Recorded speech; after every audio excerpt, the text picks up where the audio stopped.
Hello, this is Tommy Franks. Welcome to the 4-Star Leadership Podcast, a product of the General Tommy Franks Leadership Institute and Museum.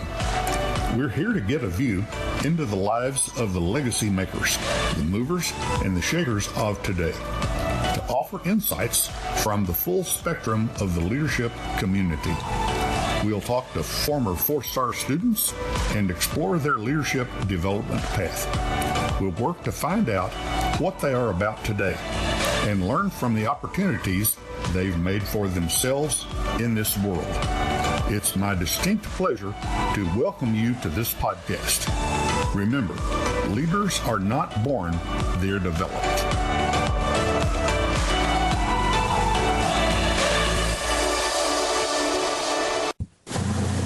Hello, everyone, and welcome to another episode of the Core Principles of Leadership with General Tommy Franks. I am your host, Delise Travis, and we are on episode number 17 with our guest, Byron Hogan, and we'll be talking about leading with emotional intelligence. But before we get into our program, we'll have a word from our major sponsor, REI Oklahoma. REI Oklahoma is proud to be a part of the General Tommy Franks Leadership Institute and the production and distribution of these podcasts designed to inspire leaders and difference makers. At REI Oklahoma, we have been working with small business leaders, entrepreneurs, and people who are driven to succeed for years. Highly motivated people working to own their own businesses, live in their own homes, and make the world a better place. Since its beginning, REI Oklahoma has continued to identify hurdles and deliver holistic solutions to create job growth and help neighborhoods thrive in both rural and urban communities. REI Oklahoma looks forward to visiting with you about helping your business and community grow. Visit reiok.org or call 800-658-2823 to start the conversation. The LaBar family is a fourth-generation Oklahoma family. That may not sound like a long time, but our grandfathers were born here, within the Comanche Nation, before the land grants. We are the proudest sponsor of the Tommy Franks 4-Star Leadership Podcast. We hope listeners will heed the words of these distinguished men and women who have served our country at the highest levels and across all walks of life. Emotional intelligence is the number one factor in personal and professional success. It keeps us connected in our disconnected world. It is the ability to read other people's emotions while not being ruled by our own. Byron Hogan, emotional intelligence coach and animal behaviorist, grew up riding and training horses. His interest in wild horses and self-improvement began when he was asked to develop programs for veterans and troubled youth.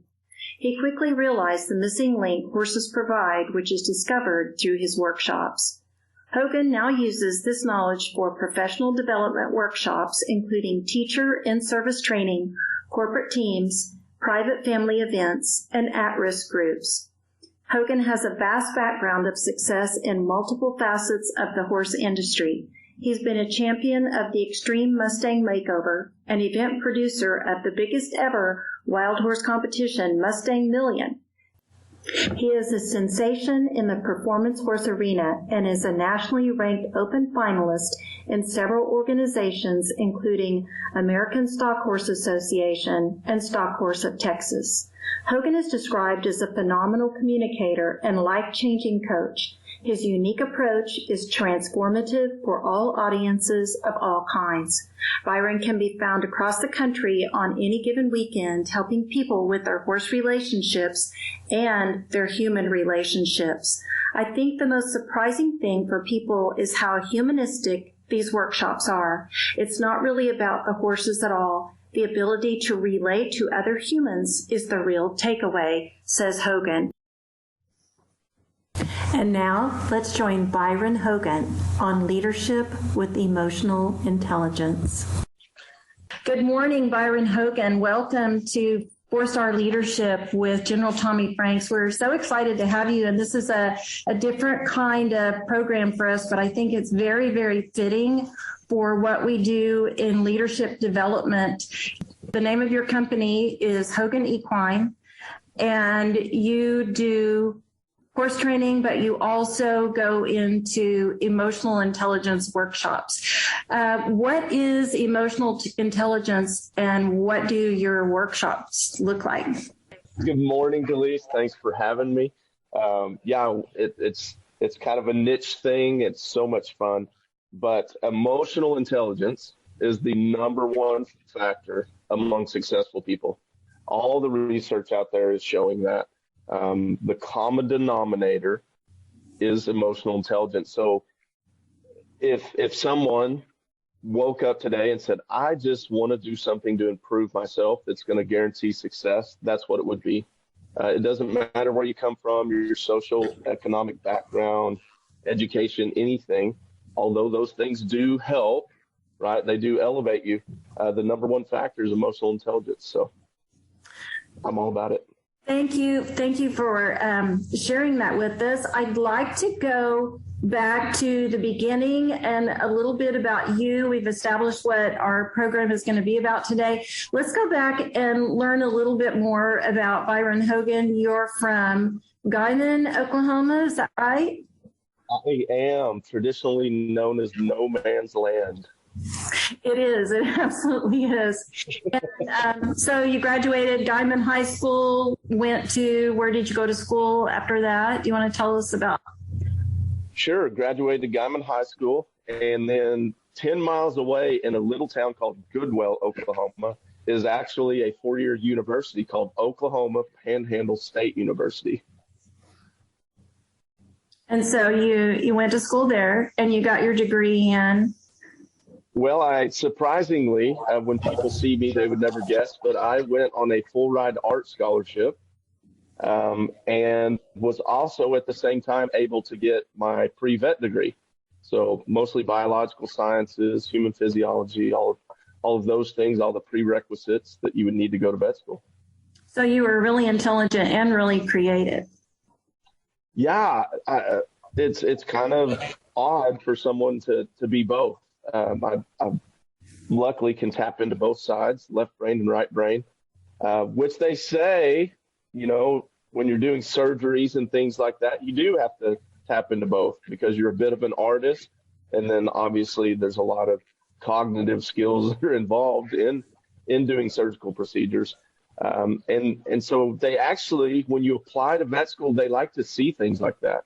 They want to see that you have other interests, art or music or something. So you applied for vet school. I did, Delise. I applied for vet school.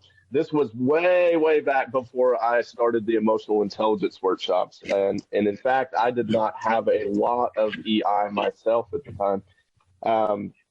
Thankfully, I did get all the way down to the final interview process. So when you apply, you go through several stages. And during the interview, they looked at me and said, Byron, what is going to happen if we don't let you in this year?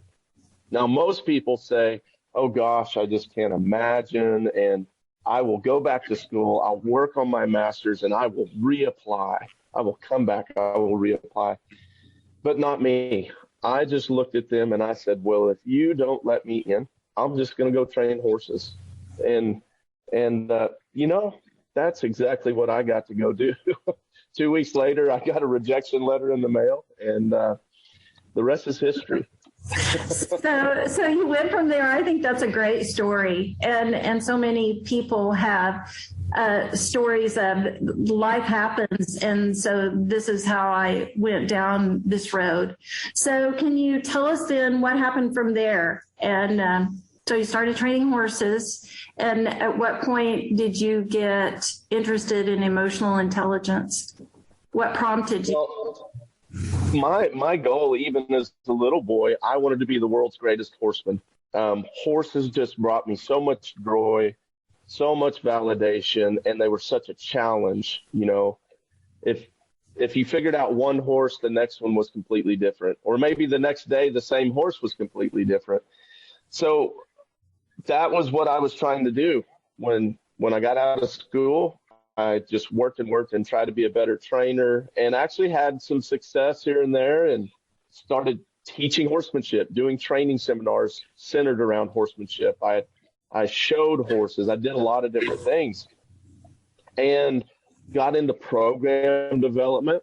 So I worked for Mustang Heritage for 5 years and actually developed a lot of programs to rehome horses, use horses to help serve the underserved. But it wasn't until about 6 years ago when I got back out on my own, I wanted to expand my business. I thought, one thing that people in the horse industry are not good at is scaling. Because so much of what we do as horsemen, horse trainers, is dependent on our two hands. And I wanted to know, how do I scale my training business? And so I just looked at all these stats and studied business models, and I kept running across this thing called emotional intelligence. Now, I had already developed some training models centered around the psychology of a horse to help others. I developed a military veterans program. I developed programs for underserved populations, juvenile detention centers, all kinds of things.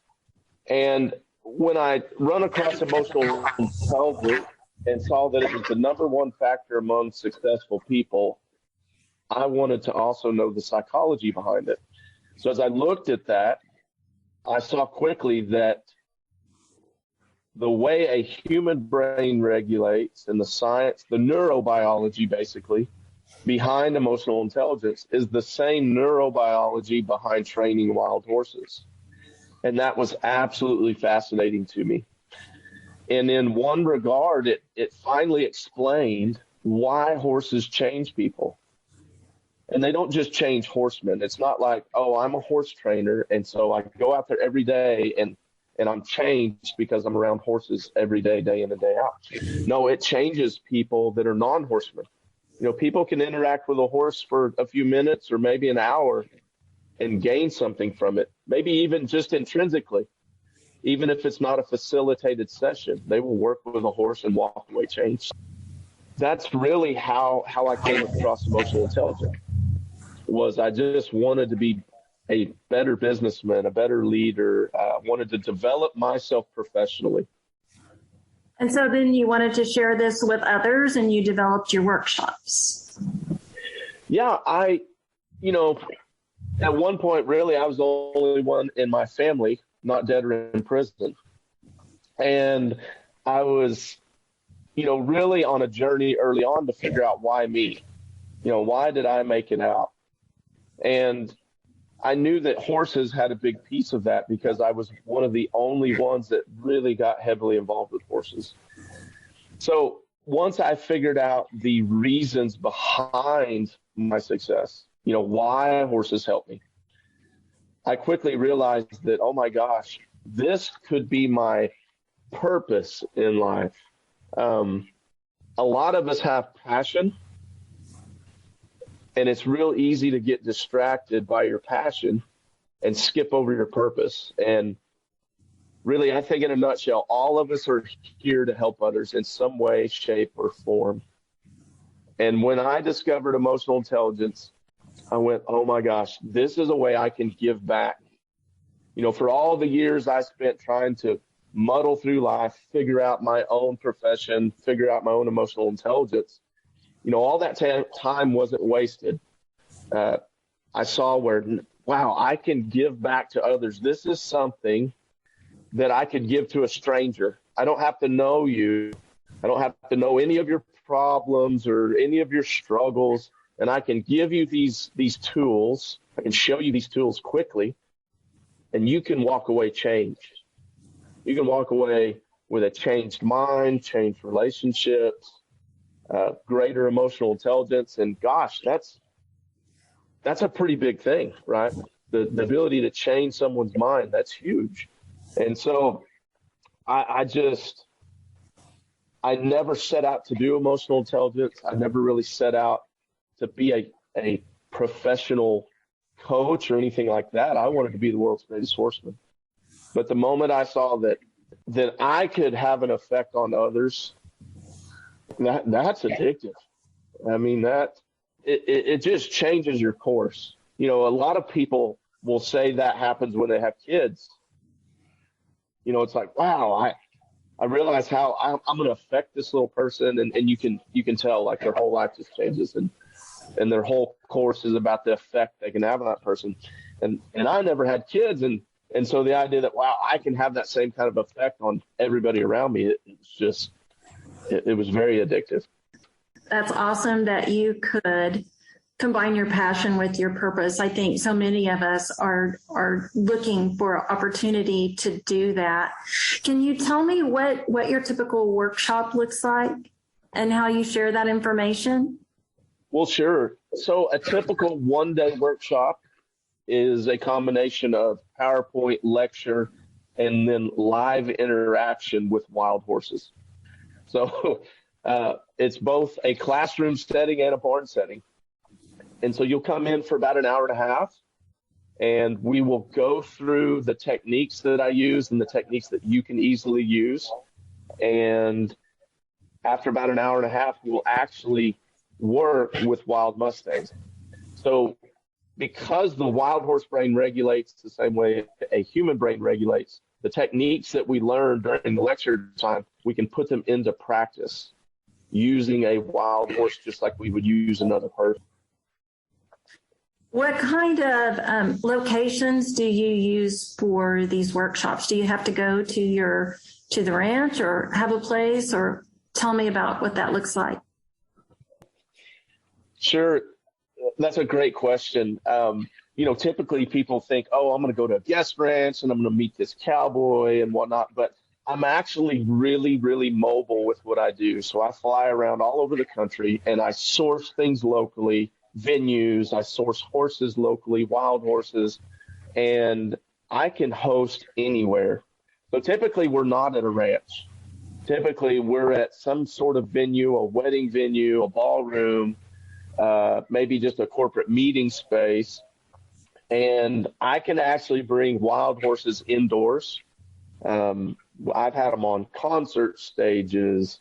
Like I said, ballrooms. I have a really cool picture in the middle of COVID where we did it in this fancy ballroom space, and there's icicle chandeliers hanging down over the wild horses, and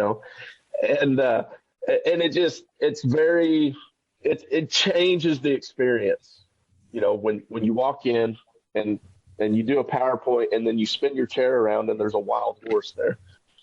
So I tell people I can do this anywhere. And that's one of the barriers that I struggle with professionally is people hear emotional intelligence and they're intrigued, and then they hear wild horse and they think, golly, we're going to have to fly out to Montana or Nevada or Wyoming to do this experience. And I tell them, no, not at all.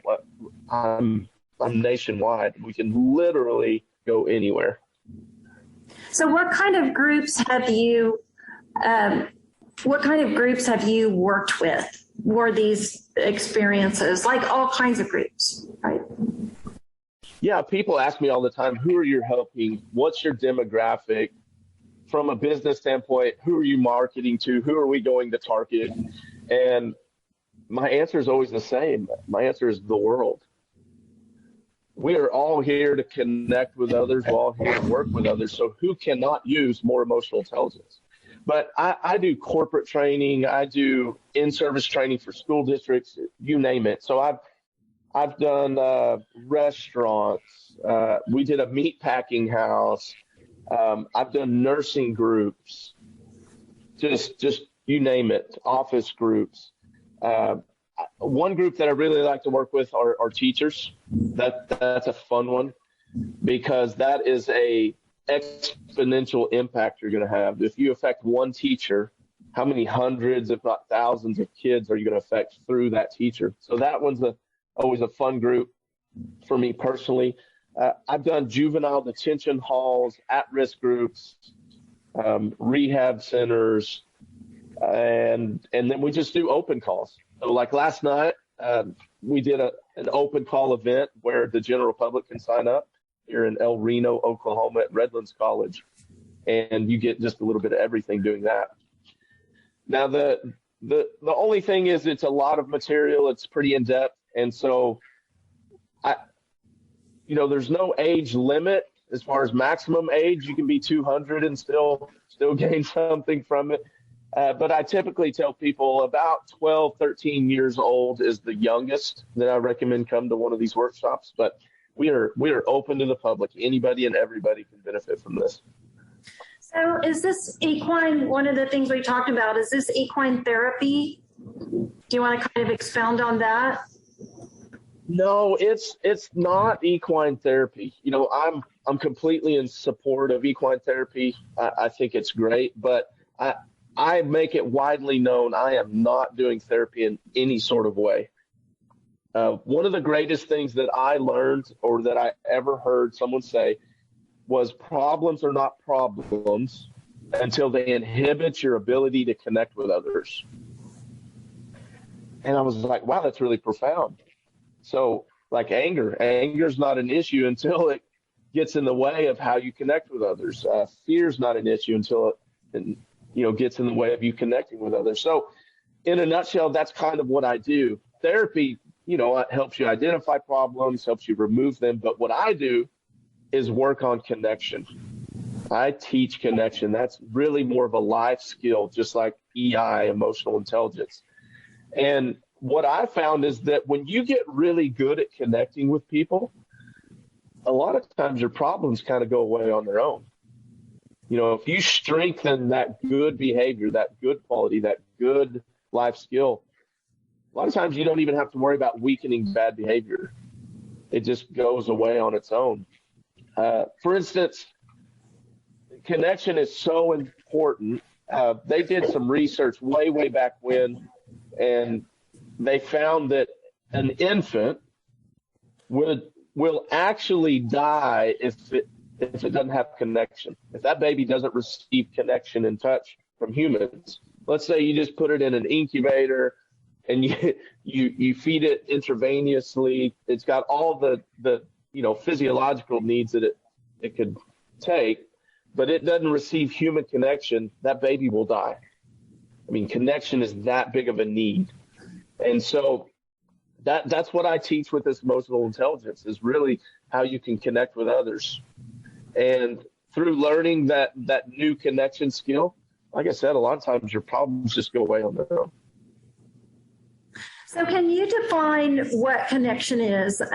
You've talked about that it's an exchange of energy and pressure. So can you kind of tell us a little bit more about connection, what that is?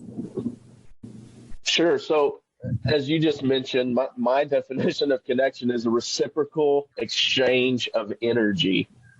And we've all felt that. We've been in a crowded room where someone tried to catch our eye, or maybe there was a cute guy or gal that we wanted to connect with, and we tried to catch their eye.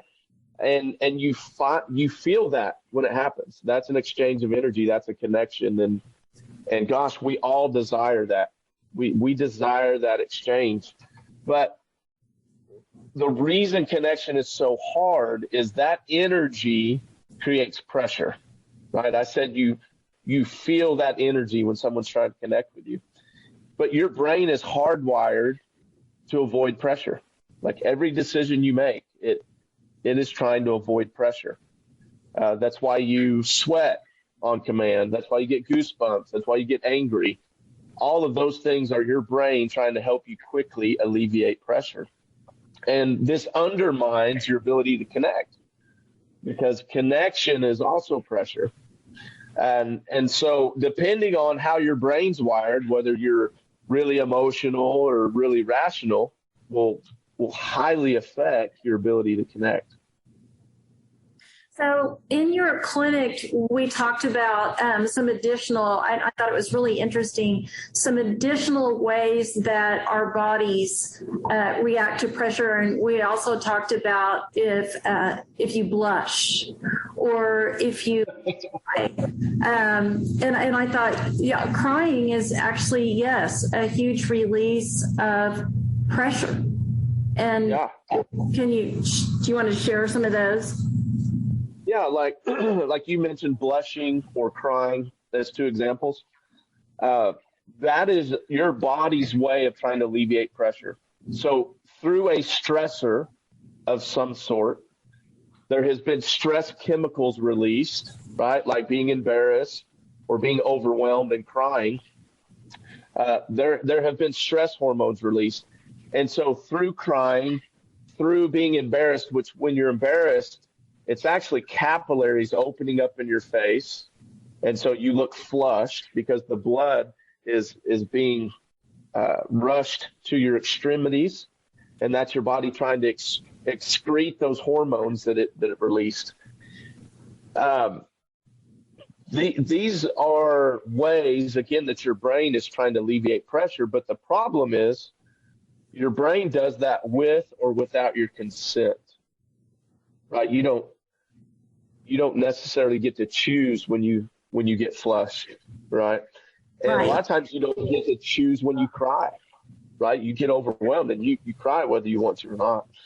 But that's happening a lot more than we think. You know, we think we're in control of all these decisions, but a lot of them are emotional decisions. And your brain is just hijacking you. It's taking over. It's alleviating pressure whether you want to or not. And that's unfortunate because there's sometimes where you need to lean into pressure or accept pressure or yield to it, not just try to avoid it. And so that's what you learn how to do in these workshops is you learn how to be more cognitive. You be more aware of when your brain is trying to avoid pressure. And then you get the chance to decide, does this need to be avoided? Does it need to be accepted? Do I need to lean into this? All of those things that innately you don't get a choice on. I thought that was so interesting, and I was thinking, you know, there's different types of cries. There's like an emotional cry when you get kind of emotional about something and you tear up, or there's something when you're just totally emotionally overcome and there's the ugly cry, or, you know, there's different ways that our body responds to emotion. And like you said, your brain is just hijacking your body to relieve this pressure. And so is pressure related to your energy? Can you explain that? Like your energy levels, what controls that? Yeah, so if you think about, we've identified that your brain alleviates pressure, but pressure and energy work very closely. So we all have energy, right? Some people have more energy than others, and that's what helps us put pressure on other people, right? Like if you're not getting something you want, you raise your energy level. Literally, you'll raise your voice, or you'll get closer to somebody so that they know you're serious, and you're raising that energy level. The problem is your emotions are what control your energy. So if I asked you to tell me, when are you high energy? Or when are you low energy? Most likely you're going to describe an emotion. Like most people, when you ask them, when are you high energy, they'll say, oh, when I'm happy, or when I'm nervous, or when I'm anxious, or elated, right? And all of those are emotions. So that's unfortunate because then again, your brain's hijacking you. So in order for you to put pressure on somebody, most people have to get emotional. Before they can put enough pressure on somebody to create change, they'll be frustrated, right? A lot of people will just ask nicely, keep asking nicely, and that emotion's building, right? Gosh, why won't this person just communicate? Or why won't they give me what I ask for? And then by the time you're able to apply enough pressure, you're so frustrated, and that emotion is driving the energy. Now, one thing I probably didn't mention is that emotions are involuntary. So this energy level, this ebb and flow, this rising and lowering of energy is being involuntarily controlled by your brain. Like, for instance, if I kick you in the shin, you are going to involuntarily have an emotional response. You won't get to choose it, right? You can't help but get aggravated or angry when somebody kicks you in the shin. And your energy level will automatically go up, but it doesn't have to. And so your ability to connect with others in some regard is beyond your control, because the part of the brain that controls emotions controls energy, which determines connection. And so it's an involuntary part of the brain, meaning you have no control over it. But the good news is you can actually rewire your brain, which is what we do with wild horses. When we train a wild Mustang, we're literally rewiring his brain. You know, today they can do brain scans, Delise, and you can see which part of the brain is firing during certain, scenarios. And so if we were to do that with a wild horse before you train him and then after, you would literally see different parts of his brain lighting up, particularly the rational part, his neocortex. It would light up a lot more post-training than pre-training. And so we're actually doing the same thing with people, and you can rewire your own brain. And in one regard, that's what the Emotional Intelligence Workshop does. It's neuroscience. It's rewiring your own brain so that you can better connect with others. It's a great exercise to try to work with it and understand it by applying pressure and relieving pressure with the horses, and understand that people work the exact same way because our brains are wired the exact same way. Yeah. So like when you put that pressure on, the hardest part once it's on is taking it off. A lot of times there's an emotion behind applying pressure. And so when you work with horses, that's a big part of what we work on. And you probably saw that at the workshop. It's like people were really good at putting pressure on and terrible at taking it off because an emotion helped you get there, right? And it's really hard to shut emotions off. It's hard to detach that energy, that pressure, to detach it from your emotions, but you can. It is possible. So, yes, it is really hard to detach when, as you said, you're looking for a try. And when they give you a try or just a nod in the right direction, to take the pressure off immediately and reward that. That's the paycheck for them, is the pressure off. And so it's so interesting to apply that to our relationships with people. We're going to take a quick break in our discussion to hear a word from one of our great sponsors. Hello, this is Jay Zacharias with the General Tommy Franks Leadership Institute and Museum, and I would like to tell you about one of our partner sponsors. His name is Justin Krieger, and he has worked as an independent insurance agent at Krieger Insurance Agency in his hometown of Hobart, Oklahoma since 1999. Justin is honored to help with the annual Celebration of Freedom event and has been a board member for the General Tommy Franks Leadership Institute and Museum for many years. He is also a fifth-generation farmer and rancher in Kiowa County, where cattle, crops, and even insurance is sold with a handshake. Give him a call at 580-726-3076 or come by the office if you would like to speak with Justin Krieger or Kathy Lankford about insurance. We are thankful to our customers and friends who have supported us through the years. Again, Justin would like to say how honored he is to live in such a great country and how proud he is to help sponsor these podcasts. Please enjoy the rest of this podcast experience from your friends at Krieger Insurance Agency. How does all of this play into our relationship with people and in the professional world in leadership? Well, just to key off the pressure a little bit more, recognizing that try, taking the pressure off when people try, that's not innate. We are taught as a society, as humans in general, that you leave the pressure on until you reach the goal, right? Like you don't get paid a full paycheck for doing half the work, for trying to do your job.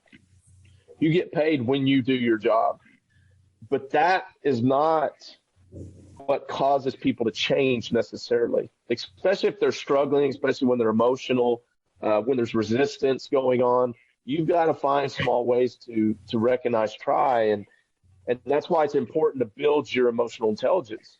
It really plays into leadership, big time. And I know there in your program, you've got 4 core principles: caring, communication, common vision, and character. Those are all, in my opinion, dependent on your emotional intelligence. It's a huge part of all 4 principles. So, let's start with caring. So caring for me, in a nutshell, would be the ability to care for others or have empathy for them, right? So that's first done by recognizing an emotion in someone else. Okay, you're being rational. You're using the rational part of your brain, which emotional intelligence is the ability to think and feel at the same time. So for me to recognize your emotion, an emotion in someone else, I've got to think, okay? Then if I'm trying to have empathy, I have to be able to actively feel what they're feeling as well. So I have to be able to turn on the emotional side of my brain. So I'm using both of them at once. So if I truly want to empathize, I can first read you, I can see, I can think that you're having a certain emotion, and then I can switch over to the emotional side of my brain, and I can actually conjure up the feeling that you're feeling so that we can have a shared experience. And isn't that really what you do with your friends, right? When you're struggling, you call them up and you want to express your frustrations or your sorrows because you want somebody to have a shared experience with you. That's empathy. And that's a big part of leadership, right? When you have people working under you or you're trying to motivate them towards a common goal, it's really about, hey, what is their experience of this work environment, right? And not that means because of their experience I'm going to change anything, but it means I'm going to be able to communicate and connect more effectively if I can empathize with them. They're literally going to feel connected to me, and that's a really hard skill. For some of it's not innate at all. Our brain just isn't wired to do that. We're very task-oriented, right? What do you need to get this done, right? It's like, what do you need? And people are like, well, I don't need anything. I just need your support. Okay, well, what does that look like? And you're thinking, like, how many pencils do you need? What software do you need? And it's very rational and logistical, but sometimes people just need to know you're willing to connect with them. You're willing to empathize with them. You see that this is hard for them. And that's enough for them to motivate, because connection, again, is a need. Caring, connecting with people is a need. So when someone's working on a project, rather than say, are you going to have that project done by noon today? That was the deadline. You ask, how would you do that in a caring way? Would you say, how is that project coming along? What do you need to finish it by noon? Do you need anything to finish it by noon? Or do you need any help from me? Am I following? Am I tracking? Yeah. I try to use real simple tools, right? Because when you're in conflict, and not necessarily conflict, but when there's, duress going on or a stressful situation, you need some simple tools right then that you can use. So a word that I always keep on the forefront of my mind is acknowledgement, right? I'm going to find ways to acknowledge the struggle, acknowledge the situation, acknowledge the person. So I would walk up and go, hey, I know that you're on a deadline, and I know that I put 12 o'clock noon as a hard deadline today. And I also know that's going to be really hard for you to hit that benchmark. So I wanted to check in and see what you needed to get that done. I know you're probably struggling to achieve the noon deadline. So what can we do to make sure that happens? See, I didn't attack them. I didn't say, you better have it done. I didn't say, hey, are you or are you not going to have it done? That what didn't come into play, because those things should be understood, right? They know the deadline. You know the deadline. It's understood that you should have it done by noon. They're already feeling the pressure, right, of having that deadline. So what they need to know a lot of times is just that I am aware of their struggle. And a lot of times, believe it or not, that's all somebody needs. From there, because they know or they feel like I know they're struggling, they're a lot more apt to express what their needs are. It's not that we're babying people. It's not that we're giving them excuses for poor performance. Not at all. I just want them to feel like I empathize and connect with them. And part of that is communication. So to make sure that they know, do you want to kind of... Oh, gosh. That's a big part of it. Yeah, communication. Oh, it's huge. It's huge. So one of the coolest aha moments, I feel like, at one of my emotional intelligence workshops is when we talk about communication. Everybody wants to learn how to communicate better. They want to be a more effective communicator, a better orator. They want to learn all these things. And my big one-liner is all communication is pressure. Good communication and bad communication is still pressure. So if I say hi to you, good morning, Delise. If you chose to sit in silence instead of saying something back, acknowledging that I said good morning, you're going to start feeling that pressure, right? Because even though I was nice in my greeting, if you don't respond, that creates pressure. And that's important because, again, your brain spends all its time avoiding pressure. And that's why sometimes people, especially when we're in leadership and we're dealing with others, sometimes we feel like we have effectively communicated. We were a great orator. We were cordial. We spoke with a good tone. They just flew off the handle for seemingly no reason. Well, it's because even though we were a great, what a lot of people would say effective or a great communicator, that was pressure to them. And you see it a lot with kids or teenagers. You know, you ask them to do something and they just, you're like, whoa, where was that? Well, not necessarily your fault, but that communication created pressure. An example would be with a wild horse. You can bring in a wild horse to the fanciest barn ever. Now, granted, this horse has been running out in the wilderness, eating like cactus, right? Living on sagebrush. And you can put him in this fancy stall, and when you throw a flake of alfalfa hay in there, which that's like filet mignon to a horse, he sees that as pressure. He'll try to jump over the stall wall, you know, because everything's pressure to them.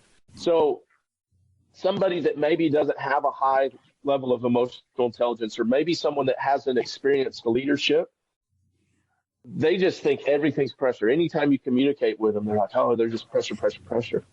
So learning emotional intelligence is important for communication because you learn how to gauge pressure. You learn to read how pressure is affecting someone. Rather than go, oh, did I communicate effectively? You'll go, hey, how much pressure did that communication create? Was it enough pressure to create change, or was it too much pressure? And then they just completely tried to avoid me. And so, again, I think emotional intelligence is really important when it comes to caring and when it comes to communication. And then what about common vision, since we're going through all 4 core principles of our program? Well, so if you have caring, good empathy skills, and you communicate effectively, right? You realize how much pressure that is or isn't creating on others. You can have a better approach to people and be able to influence them to have a common vision. So the more caring and empathy you develop, the better you can identify things that serve everyone. A common vision is finding a common thread that serves everybody, right? Whether it's in a corporate world or maybe at home or in a circle of friends. Let's say you're planning a vacation. Isn't it that hard to find something everybody wants to do?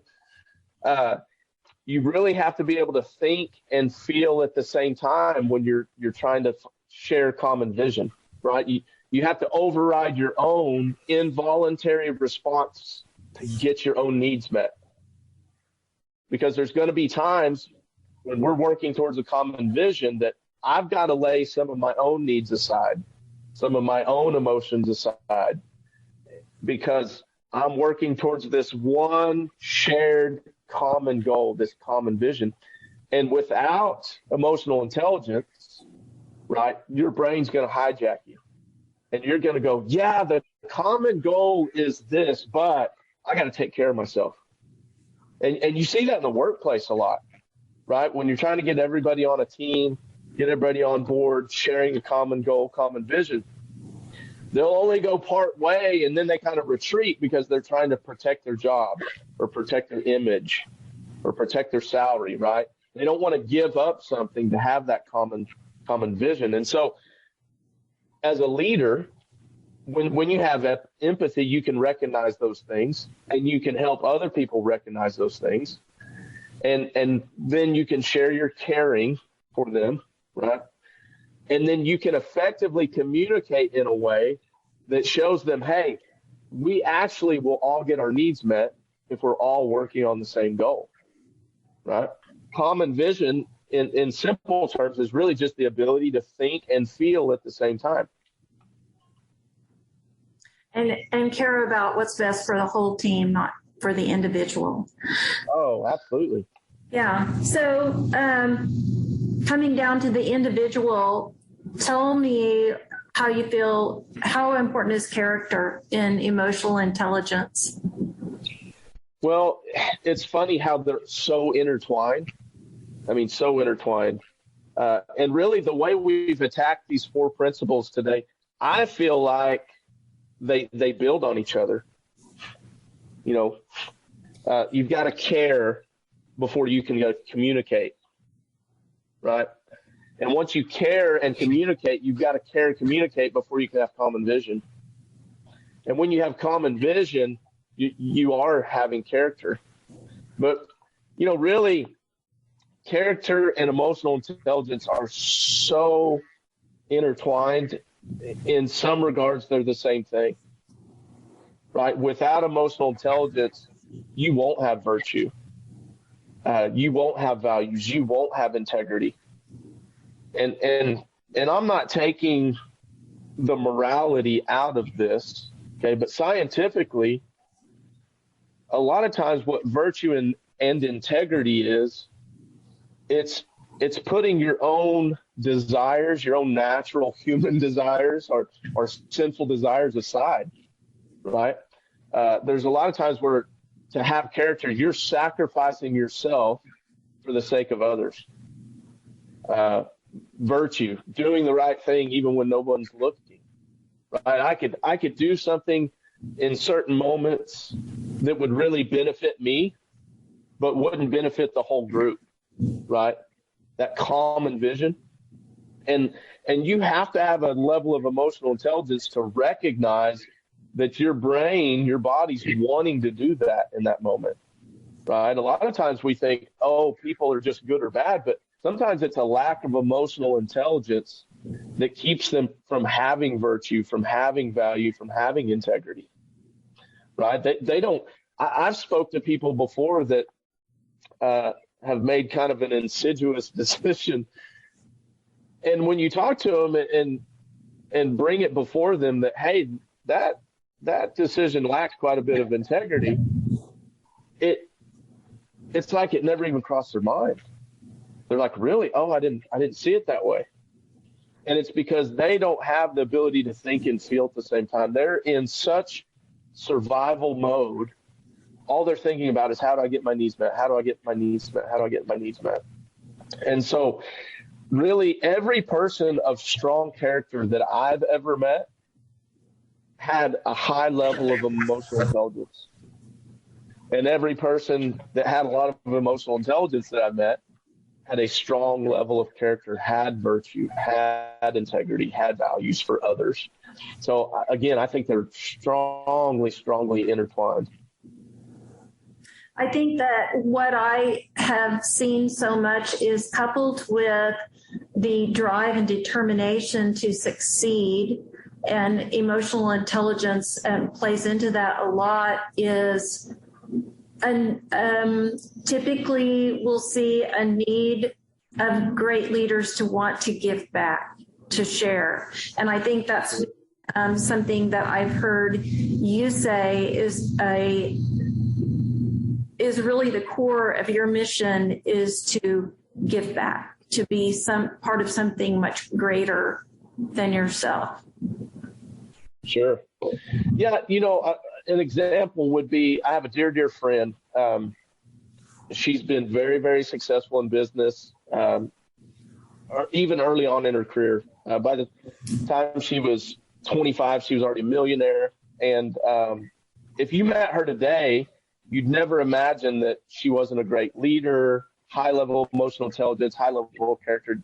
But at one point, she was so driven, had so much drive. She said, I walked over people, I used people, and I didn't even realize it. I didn't realize that I was using people in that way. And she said, the way I learned it was I was walking down the hall and I overheard my employees saying ill things about me, that I was this and that. And she said, oh my gosh, it bothered me so much. I never intended for that to happen.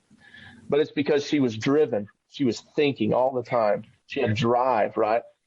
She was very logical, logistical thinking. And so it made her seem like she had no character, no empathy, right? And so she went on her own journey. And at the time, it wasn't emotional intelligence. It was all these other kinds of professional development. But she had to learn to develop her character business sense-wise. And she said, I actually got to the point where I would throw quarterly parties just so people, my employees, knew how much value I had for them. And she said, I started giving away, my money, giving away my things, giving to my people. And she said, my company doubled in size in a year. It doubled in size in a year because of how I started treating my people. And again, it wasn't that she was a bad person at all. She was a great person. It's just that she was driven by her logistical brain, her thoughtful brain, and that feeling side just wasn't kicking in. And so, again, if you can't think and feel, it's hard to care. It's hard to communicate. It's hard to have common vision, and it's sure hard to have character. I'm so glad you shared that story, because that is, I think it's a perfect story to tie that all together. And as they say, servant leaders lift each other up, and a rising tide lifts all boats. So what you see in the professional world is, if you're lifting others up, lifting your employees up, lifting up the people you work with, say in an organization that is trying to accomplish something, if you lift each other up, you accomplish so much more than if one person is just driving the team, because they don't feel appreciated. They don't feel understood. And I think what a great story about that her company doubled in size once she started giving back. And you see that so often, is that people are driven to get to the top. And as Dr. Lauer says, he founded the Center for Human Performance, he said, you be the type of leader that will climb over dead bodies to get to the top. And then you get there totally unfulfilled. Yeah. And it's not until you start giving back and sharing that, it really, really comes into, the whole thing comes into fruition. And so what a great story. So, she latched on to that idea so strongly that now, 20 years later, she's still building companies, but the only reason she builds companies is so that she can give it away. And she said, Byron, my goal in life is to die broke. I am a multimillionaire right now, but I will die broke because I have given it all away. And I thought, wow, what a legacy. Again, my goal is still to be the world's greatest horse trainer. But my way of giving back to the world and helping others is really through these emotional intelligence workshops. So you'll be seeing more and more of that. We're scaling that over the next coming months and coming years. And there's really a lot of ways to experience it. So one is the workshop that you came to, our one-day workshop. The other is a 2 to 3 day immersion. So I have people that become so obsessed with this idea of becoming a better leader and helping others and rewiring their brain that they will come and spend 3 days working with a horse just to rewire their own brain, to learn how to better connect with others, to develop that ability to think and feel and connect and empathize, all those things. The other thing is we still do horsemanship clinics. And what is really cool is people will walk away from a clinic going, oh my gosh, that was the greatest thing ever. And they don't fully realize why. Well, it's because I'm using all these emotional intelligence techniques on them while we're learning how to train horses, right? And so the information is easier for them to garner, and they're actually able to apply the techniques effectively, all those things, because I'm taking an emotional intelligence approach even when I'm teaching horsemanship. So you can look for us online at Hogan Equine on Facebook. And if you want to schedule one of these workshops, an emotional intelligence workshop or a horsemanship clinic, you can certainly do so. We also do horse training. So as far as a discipline, that's what we call our business in the horse world, right? Your business is what discipline you do. I do the working reined cow horse discipline. That's what I really love. I do a little bit of stock horse and ranch horse as well. But if you want to send your horse for training, we still take in a limited number of horses for training. And I love doing that. That feeds the emotional side of me, right? When I get to go out to the barn and actually swing a leg over one when I'm not doing a workshop or flying around the country. So those are the different ways you can get involved. Also, I have people that just call and just get some consulting or coaching and just connect with me over the phone. I try to be as available as much as possible to do that, because I feel like that's also giving back. And so, real quick, when you give back either your time, your talents, or your money. And I don't think you can just give one of those exclusively. I think to be fulfilled and to be a good leader, you have to give back all three: your time, your talents, and your money or resources. Time, talent, and treasure. Yes, treasure. That's a good one. Do you want to share a little bit about I'm going to call it a documentary. I don't think that's what you called it. Do you want to? Sure. It's absolutely a documentary. It doesn't look like one, hopefully. People all the time ask me about that. So 2 years ago, we started filming a thing called Chasing Wild. And I showed you a trailer the other night, Delise, and it looks like a stinking movie. I mean, it's very well done. Hollywood film producers and directors, 12K cameras, 120 frames a second. I mean, this thing is shot really, really beautifully, but it is a documentary. It focuses on emotional intelligence and wild horses, but it's very humanistic. They approached me and said, Byron, would you take 4 wild boys? These boys are about 18 to 20 years old. And would you pair them with 4 completely wild Mustangs that have never been touched, and let us film it? We want these boys to ride these Mustangs. And I thought, yeah, give us a year or half a year, and I'll think about that. I think we could do that. And they said, oh no, we got to film this in 40 days. So that's what we did. In 40 days, these boys are trying to train these completely wild Mustangs. And it's called Chasing Wild. I thought it was going to be a movie, but they had so much footage, 70 terabytes of footage, that they turned it into a series. So you can be looking for that online. It should come out on all the streaming platforms, Netflix, Hulu, Amazon Prime, all that, called Chasing Wild. And I'm pretty excited about it. I'm excited about it because the little trailer that you showed us at the workshop was very compelling. And by wild boys, you mean like juvenile delinquents, right? Yeah. So a lot of these boys had been in jail. One of them had attempted murder charges still pending while we were filming. One of them we actually got out of jail. He went into an adult prison at age 15, and through a lot of prayers and again, people using their time, talents, and treasures, they actually got this boy out of prison. He was supposed to be in there until he's 32 years old.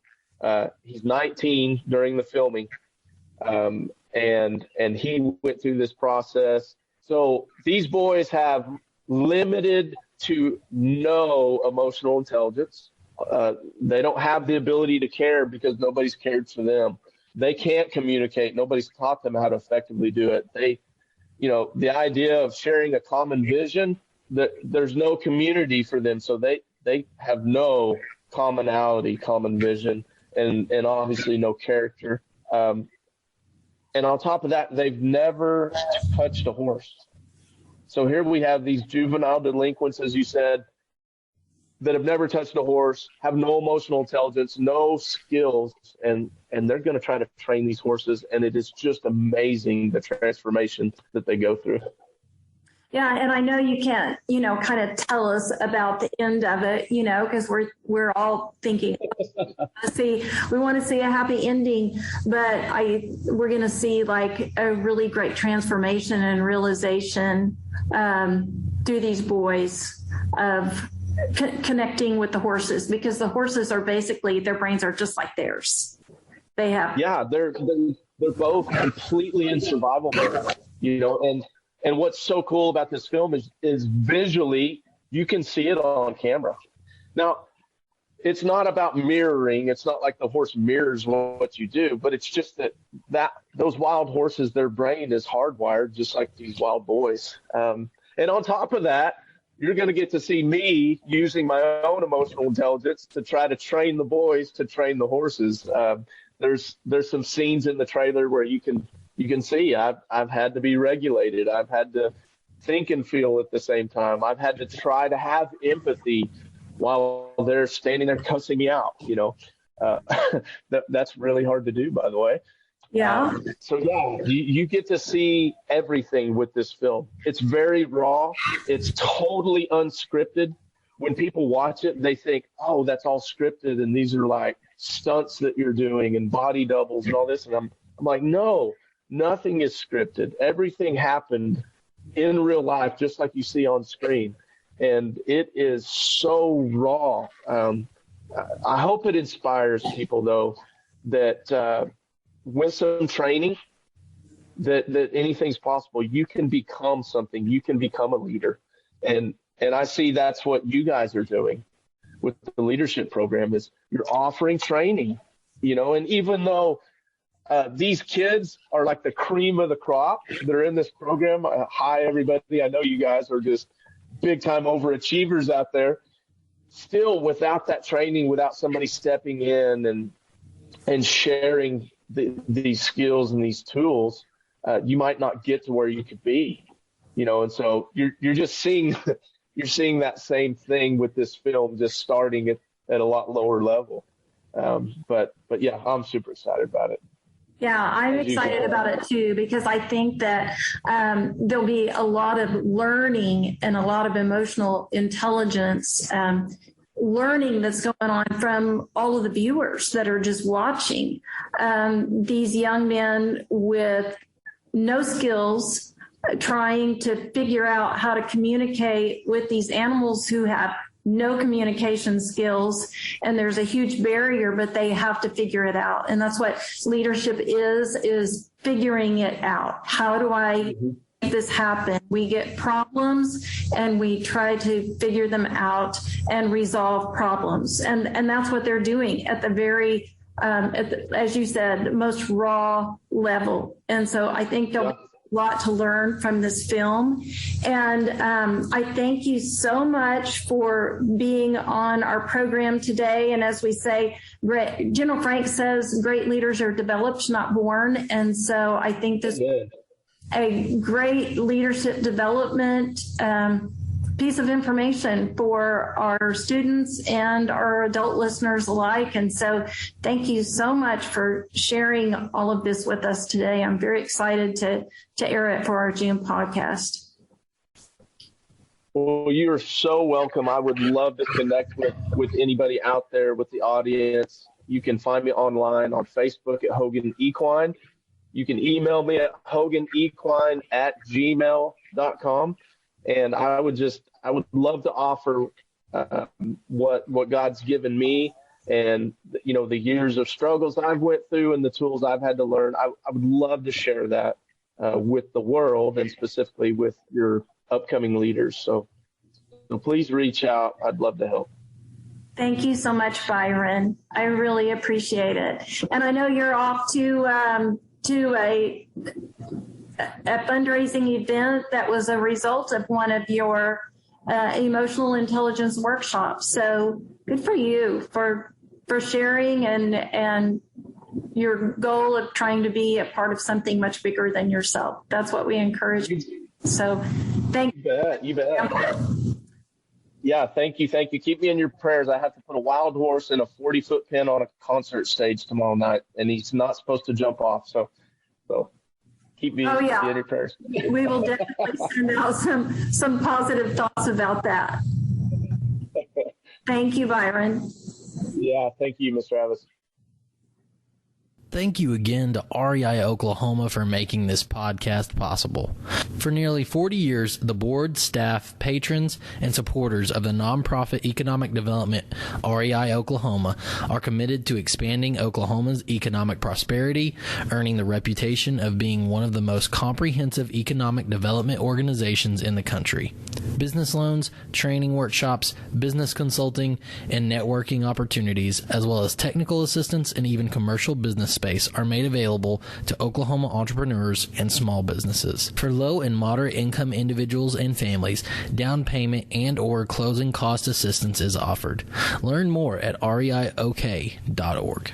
This has been the 4-Star Leadership Podcast. Now it's your turn, 4-Star listeners. Follow us on Facebook, Instagram, and Twitter, and let us know what you thought of this episode.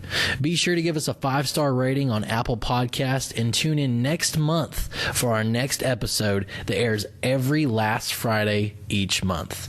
Go be great. The LaBar family is a fourth-generation Oklahoma family. That may not sound like a long time, but our grandfathers were born here, within the Comanche Nation, before the land runs. We are the proudest sponsor of the Tommy Franks 4-Star Leadership Podcast. We hope listeners will heed the words of these distinguished men and women who have served our country at the highest levels and across all walks of life.